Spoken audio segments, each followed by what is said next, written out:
Yeah, we're glad to have it. Okay, before we start through the house, I'm going to set a little. I'm going to backpedal a bit because I'm going to mention the Cochrans. Somebody called me on the phone and said, "I hope we don't have to hear about the Cochrans again." And I said, "Well, you know, they're part of this." But nevertheless, James Cochran, of course, was the man that made all the family fortune, and he was married and he had 6 children. And when he got of age and he could not handle the business any longer, he then decided to hand the business to his eldest son, Philip Galley Cochran. Philip Galley Cochran took over the family business with his father. They ran the business for a number of years. The business at that point in time was growing in leaps and bounds, and Mr. Cochran wanted to retire from the business completely.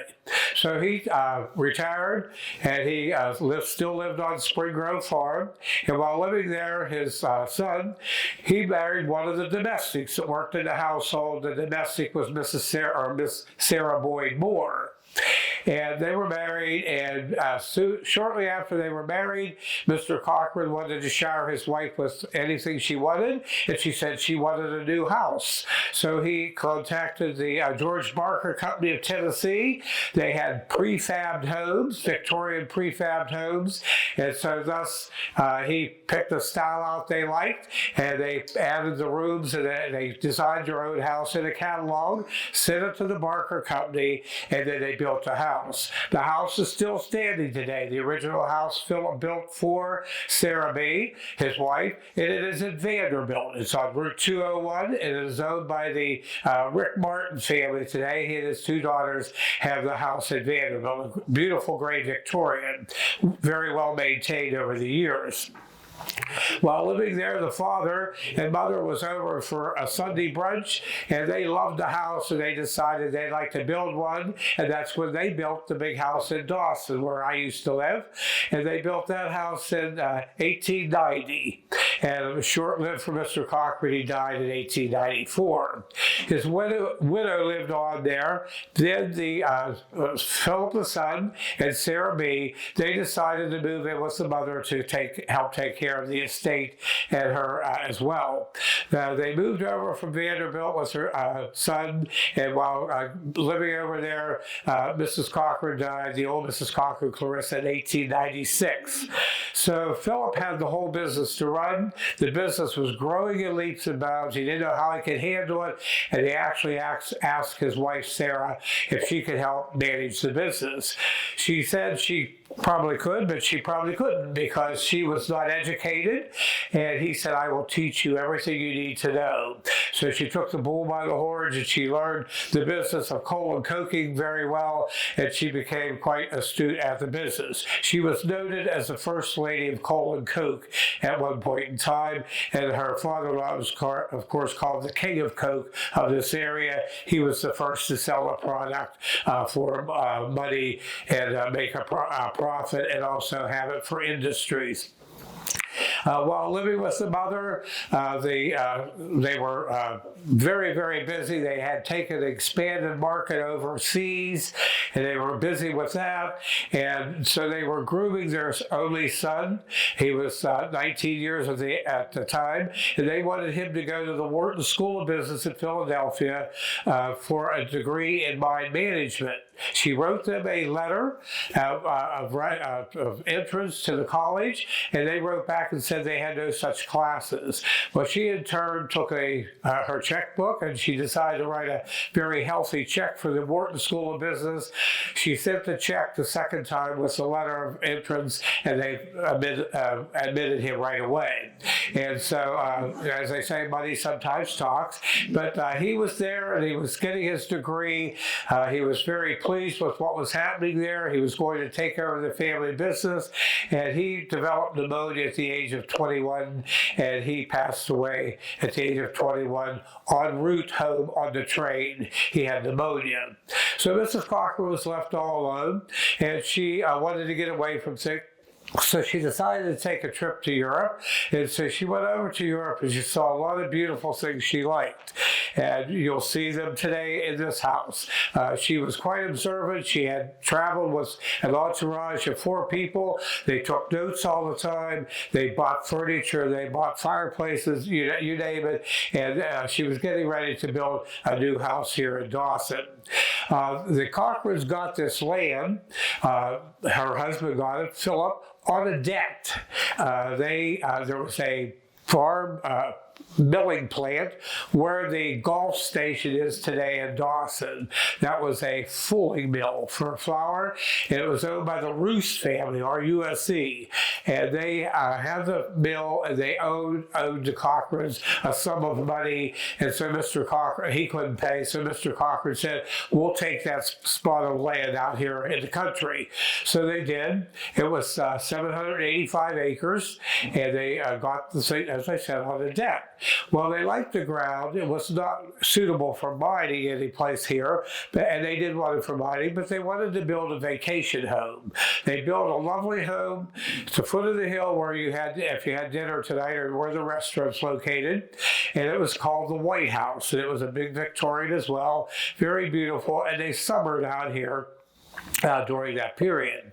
Mr. Cochran was out here in the summer of 1889, and he passed away of a fatal heart attack, thus leaving Mrs. Cochran, again, a widow, and also no children. I mean, she was childless at that point. So she decided to use this property, and so as soon as she went to England and she went to London, she saw a beautiful park, and that was the name, that's what she named this piece of ground. She named it St. James Park after the St. James Park in London. She then traveled throughout, and she collected ideas to build this home. And she'll be, I should think she's very pleased that everybody's here today, because she was an entertainer. She liked to entertain in her home, and that's what Brian and I was talking. It would be so nice to have the house to entertain in and have parties and so on and so forth, but I guess this day and age is just not feasible. Brian will be telling you as you go in about the architect and the builder of the house, and cost of the house, and when the house was started and finished as well. It was a unique story because it was actually finished in 1913, but she was superstitious with the number 13, so she moved in 1914. She lived here until her death in 1936 at the age of 79.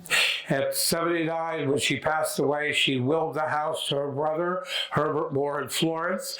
They lived here for a short time. They sold automobiles, farming equipment, everything they could live without, and they decided then after about a year and a half, they would have to move. It was just too costly. They put the house up for sale, and the Ukrainian Byzantine monks came. They looked at it, and they wanted to turn it into a monastery. They were not thrilled with that, the Cochrans. They did not approve of that religion or the monks, and so they said, no way, we're not selling. So they still had it on the market, and Mr. Joe Breskin of Bear Rocks, PA. He had just bought Bear Rocks to develop it, and he saw this and he decided to buy it. He bought it for $50,000. The entire house and all the furnishings were practically in here that was original. He bought the house, then he sold all the furnishings off, and then sold the house. He sold the house to the Ukrainian Byzantine monks. So they ended up getting it anyways. But the Cochran family was not happy about that. But the monks were here for a number of years. They were the hooded monks. I can remember coming out with my father, and they had always walked with their head down. They had real long beards. It was kind of eerie for a young child. And then when I was growing up taking organ lessons, my father always had a key, so I got to come out and practice on the organ and stuff. So it was a pretty neat childhood coming out here, just like walking around. For years when we used to come to the pool when we were teenagers, the house was completely open. Anybody could run through and carry anything out they wanted to, but nobody did. It was really great. And of course, most people know as well about the Tiffany windows. They were sold out of the house, and Brian and I and the manager, Heather, and her assistant manager, and a few other people from Dawson, the husband, farm husband, and Lucy, and so on. We all went up for the dedication of the windows. It's a shame not to see them in this house, but now they are protected. They found out that they went for millions and millions and millions. The price kept going up. They found out that they was Tiffany's finest works. He had never done anything any better. So we missed that, but again, they're in a safe place now. Where are they? I'm sorry. They're in the Metropolitan Museum of Art in New York City. New York. Yeah. Okay, so I'm going to throw this contraption to Brian, and he's going to walk us through it. All right, so like Eugene said, my name is Brian Galley. I'm not related to the Cochrans. Her husband was named for my family, but we don't know why. We've never found that out. So it's been 36 years. Yeah, I was 19 years old when I started working here. 36. Yeah, with Patty and Eugene, and that's when I started my super fan of Mrs. Cochran. So I've studied a lot about her. I've read a lot about her. Eugene has told me numerous stories about her. So for me, this is a real honor to be here. And it's a shame they don't do tours anymore, but once a year they let people in to do them. And I offered to her, I said, listen, I'll do them for free. If you want to do Sundays sometimes, and she's like, don't tease me, maybe we'll do that. So anyway, like Eugene said, the house was started in 1911. Architect was from Pittsburgh, Mr. Kuntz from Pittsburgh. You're going to have to use it. Come on up. We're going in the house anyway. Yeah. It'll be really loud in the house. It is. Let's go in the living room, and then everybody can. There's also... Okay, so I swear I'm not going to read to you all night. There's just, when they wrote things about Mrs. Cochran, it was like stupid things sometimes, like she got 2 pigs, or she sent carrier pigeons to somebody. It was just little blurbs here and there all the time. But there's not a lot written about the house itself, like why it was built, the materials used, not much about it at all. There's one article that I did find, and if you guys ever want to join newspapers.com, you can spend hours and hours and hours down rabbit holes looking at stuff. Historical society. Exactly, instead. So this is about the cornerstone laying, and they actually had to delay it because her sister had just died, and so they pushed it ahead just a day, so I don't know why. But tomorrow morning at 10 o'clock, the cornerstone for Mrs. Sarah B. Cochran's handsome new residence at St. James Park will be laid by Bishop Barry of Brooklyn, New York. It was just by coincidence that they were here visiting her, and then she had the ceremony at the same time. So it was a small ceremony, just basically friends and house guests that were staying here with her. When completed, Linden Hall will be one of the most palatial residences in the state. The contractors are Thompson Starrett Company from New York City, and the architect was J.F. Kuntz of the W.G. Wilkins Company, prominent architects of Pittsburgh. And the most prominent thing he designed around here was the Scottsdale Armory. So there's that. Some buildings in Pittsburgh too, where the Andy Warhol Museum is, and a bunch of other. We did a lot of armories, and the one in Scottsdale was one of them. The residence will be strictly English, which you can see on the outside, and will be English in style and located in the middle of the park. So we're basically right in the middle of the acreage on a large knoll commanding magnificent view of spacious grounds which cover, this says 800 acres. 40 skilled workmen are engaged on the erection of the building, and their aim is to have it done by the holidays. Well, that didn't work out, but they got it done in a couple of years. The first story will be of stone, upper story will be built of cream tinted stucco. All the stone was quarried here on the property, and extending the entire length of the library will be a large porch. That's the one we just came off of, and originally that was all closed in stained glass. There were Tiffany lamps, Oriental rugs, wicker furniture. I mean, it was really, really, I've seen photos, it's something to see. When did they take them down, Eugene? When did the windows go? Probably about 42, 43. Okay. The main entrance leads into the hall, and to the left of the entrance will be installed an Aeolian pipe organ, which we're going to see in just a second. The center of the ceiling will be a large dome for the chimes, and the hall will be finished in marble. That didn't work out either, but the entrance hall is when you first come in. You can see the marble wainscoting there. Entrances from the hall lead into the library, which was what they called this room, the dining room, and the breakfast room. We're not going to see the breakfast room today. The library is finished. This is all Circassian walnut, and the hangings, which would be draperies, were mulberry in color. Originally, it says the floor was to be Italian tile. Looks like wood, so I guess somebody changed their mind on that one. And the dining room, strictly Sheraton, and will be finished in mahogany and white. Breakfast room was Chinese. Every room had a theme, basically. Mrs. Cochran's room's upstairs. She had her own suite of rooms. We'll see those two were allowed to go upstairs. There was a large morning room, and then her sitting room, dressing room, and her bedroom. So I don't know what they look like today. I haven't been up there in a long time, but I hope they look nice. We'll see. So basically, they were pretty flowery, too, about some of their articles, and you can go through there and see a lot of information that's, sort of sketchy, don't know for sure. But we know, what are we pointing at? We're pointing at the fireplace. So anyway, we're standing in the living room now. Back behind me, and you can circle through here before we go into the Great Hall, that's the conservatory. The lights in there are actually Lalique, so those are really nice. The painting above the fireplace is original. There are 27 fireplaces in the house. This, of course, is one of them, reportedly from the Rothschild Castle. So when she traveled through Europe, it was customary you could buy things. If you had an old estate, people sold a lot of things. So a lot of things were built or bought for this house, and this is one of the things that made it here. So if you'll want to take it through there, and then we'll head out to the Great Hall. We've only got like an hour, so we're trying to stick to it, but no. No way. We're not going to see the kitchen. It's a big hot mess right now. So this is the Great Hall. Originally there was a rug on the floor, which some of you have been here before, you've seen it. It was manufactured in France. It was called an Aubusson rug.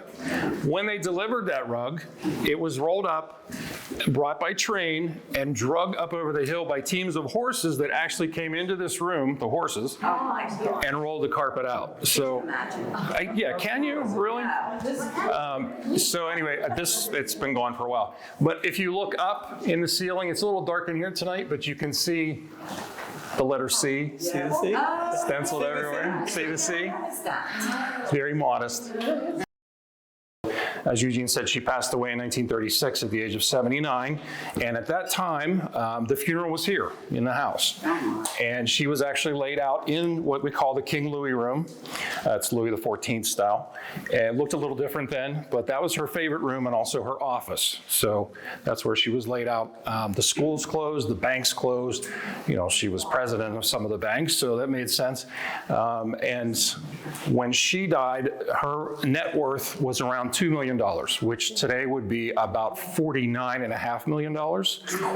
When her husband Philip died, his net worth was $500,000, which today would be about $22 million. So if you hear the story, she doubled the family fortune. She absolutely did. And she did that on her own. She ran the business. So Aeolian pipe organ in the corner, Eugene would love to play it for you, but it sounds terrible. So we're not going to do that. But it's one of 3 in the country that are still operational. So there's one in Florida, there's one in Ohio, and there's one here. And it's actually a player organ too. When it's working correctly, you can play roles in it. So you just turn it on and let it go. On the far side is the smoking room. If you pass through there, you want to make sure and look up at the ceiling. You'll see devils stenciled on the ceiling. She was a very staunch Methodist woman and did not approve of smoking or drinking, but knew that she had to allow for it. So that was the room for it. That was the only room for it in the entire house. And she wanted you to know she was not happy. So the devils were looking at you. And then on the other side is the Sheridan dining room, oval in shape. That room is the most original from what I remember from when I was here. Nothing's really changed in there except the drapery. So it looks pretty much the way it did when she lived here, minus some furniture. And in this room itself, you could barely move. There was so much furniture. The table in that room was in the center. There was a grand piano. There was furniture everywhere. So it's a lot different than it was then, but still looks good. It's clean, looks nice. So we're glad it's still here. But you can take your time and look at those two. Painting, the painting in the smoking room, that was done by Paul Winterhalter. And Paul Winterhalter, of course, is Lance Winterhalter. Most people know Lance through politics or through something because he's well known in here. And his father was a wonderful artist. He was more of a portrait artist, really, but he did the painting in that area and also the painting in the solarium area. Also, this was the main room that Mrs. Cochran used when she entertained guests, but she never come down to this level. She always stayed on the second floor landing of the staircase. She would wave to the people or say hello to them or so on and so forth, but she never actually came down to the main source of entertainment. She had a lot of parties here for the Cochran United Methodist Church or the big church in Dawson, picnics and so on and so forth. She had the first in this area women's suffragette meeting. So, anytime you girls that's here want to say, go girl, you can, because she was a lady that knew what she was doing.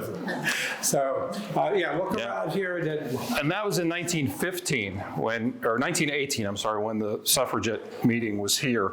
So there were over 500 people here on the property. And I found another article that there's no way I could read it because it takes about 20 minutes to read. But it was a very flowery society column article, and the writer went through and described every room in the house to extents that we weren't 100% aware of. We have photos. Eugene and I have photos of all the rooms taken in 1936, but it was interesting to hear. And believe, not believe, she flowered it up somewhat. But it was really interesting to, even down to the artwork on the walls, the wallpaper, all this kind of description. So it's kind of fascinating. I'm done. Well, when they were finished, they displayed them in the Tiffany studios for about 6 months. So it probably took them well over a year or more to make them. Up in the ceiling, this is where the chimes are for the organ. So it's sort of a stereo effect when it's working well. The pipes downstairs and the chimes upstairs. All the lighting in the house is original. Every lighting fixture you see is the original lighting fixture. They've all been restored. And the indirect lighting is original as well. So it was something new for that time. Everything was electric, no gas, no candles, everything was all electrified. The 4 paintings that you see on the back wall were purchased in France. Some say they were a gift from the government of France. It's possible that happened. And when you're looking down in that direction, clear down on the far end, you would have seen 2 guest rooms there. This large suite of rooms at the base of the stairs belonged to her brother and sister-in-law, Herbert and Florence. That's why it's bigger. This was a guest room. Morning room is the next one. And then Mrs. Cochran's suite of rooms is down at the far end. The double doors here that I opened up, that's actually a fire system. She was very afraid of fire. I don't know if some of you might remember the large water tower that used to be here. Gravity fed. It actually, oddly enough, burnt down. But those fire systems are throughout the house. Along with, you might have seen buttons with a red light above them. If you look in the baseboards, and I think there's one over here to my left, if I remember, you'll see a little round door. Central vacuum system installed when the house was built. Down at the very far end is the elevator, also installed when the house was built. If you haven't seen Mrs. Cochran's room, head down there because we're going to go downstairs. We've got a little bit limited time, and I want to show you the basement. Upstairs are more guest rooms and servants' rooms. They lived on the same floor. As far as we know, the two butlers lived in the carriage house with the chauffeur, and there were 8 maids upstairs. On one of my tours, I had 2 of the maids that worked here. They were 13 and 15 when they worked here, and they were sisters, and they were in the far ends, the room clear at the end, so that was interesting. But we always kind of thought they were guest rooms because that staircase is pretty fancy for a servant staircase. So actually they were, and behind the door down here is another secret staircase that goes upstairs also. So make sure you get down to that end if you haven't been, and then we'll head down to the basement.